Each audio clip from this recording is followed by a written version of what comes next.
Hello, everyone. Welcome into another episode of Talkin Grizz. I am Kelcey, of course, and I am joined. Are you in Dallas? I was going to say all the way from Dallas. All the way from Dallas. All the way from Dallas is the NBA reporter for ESPN, Tim MacMahon. Thank you for being here with me again today. Thank you for having me.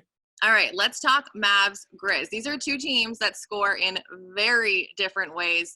The Mavs are top of the league in three-point attempts. The Grizzlies are at the bottom. The Grizzlies are top in points in the paint. The Mavs are at the bottom. This is the second time they're going to play each other. How do you see them kind of adjusting to the way each other plays the second time? Well, and really, when you talk about Mavs Grizz, obviously you start with two of the best young point guards, two of the most exciting young point guards in the league, and two guys who stylistically, physically, you really don't get a whole lot different than 6'7", 235-pound Luka Doncic and, 6'3", $165, $180, depending on if he's got quarters in his pockets, whatever Ja Morant weighs. And Ja's a guy who, maybe the best in the league just at creating tempo, pushing the pace, so dynamic in the open court, so athletic, one of the few guys who, can throw the lob, can go up to the rafters and catch it, where Luka is much more of a, slow down, almost a plodding type of player, although, he's able to kind of muscle and craft his way to the basket, but he's looking for that step back three. When he's penetrating, he's looking just as much to kick it out to the shooters. And look, then you have the centers. Valanciunas is been absolutely dominant lately, but he is an old school, bang around in the paint type of dude, where Porzingis, he does as much damage 30 feet from the hoop as he does in the paint. So such different teams stylistically when you look at the point guards in the centers. But the one thing I think that Luka and Ja really do have in common is both of these guys are so unique with their court vision. They see, not only do they see everything on the floor, but they have the ability to see steps ahead.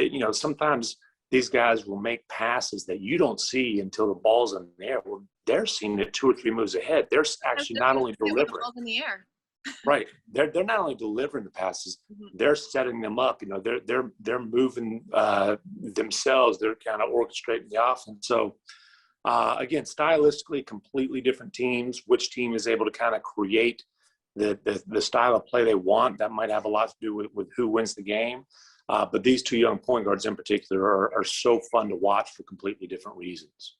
Okay, so you mentioned the point guards. That's like the two main guys. And then you touched on Porzingis. He didn't play against the Grizzlies last time that these two teams matched up, but neither did Dillon Brooks. So Porzingis obviously brings a lot on the offensive end. Dillon Brooks is the Grizzlies' best defender. I think we can say that pretty confidently. So having these two players back that have such huge roles on this team, how do you think they're going to affect the game? Well, you gotta make sure we shout out the Canadian, huh? I always have to shout out the Canadian. And let's do a little prayer hand for Jamal Murray, because we just learned that he tore his ACL too. So let's get all the Canadians in. Yeah, obviously.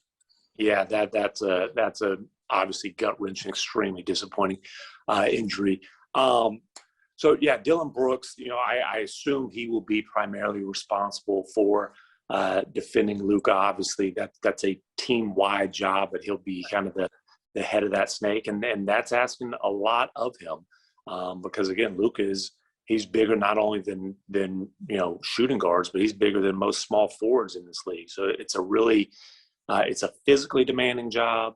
It's a mentally demanding job, and he's the kind of guy who sometimes you're going to play great defense, and he's going to step back and hit that three, or he's going to be able to still get in the lane and do some damage. And then I think the other thing with Dillon is as much as he's going to have to work defensively, is he going to have his legs on the other end? Because, I don't have to tell you, Dillon Brooks, his scoring, his shooting, his efficiency on the offensive end, it's a pretty good barometer for the Grizzlies' success. Mm-hmm.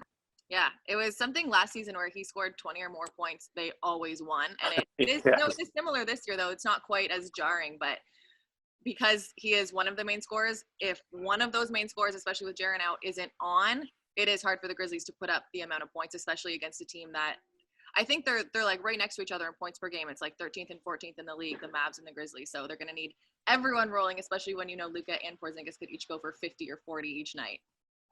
Yeah, no, the Mavericks are they've gotten it rolling offensively after a slow start. They are still somewhat vulnerable defensively, and I'm sure that the Grizzlies will be hunting ways to get Porzingis out in space on the defensive end.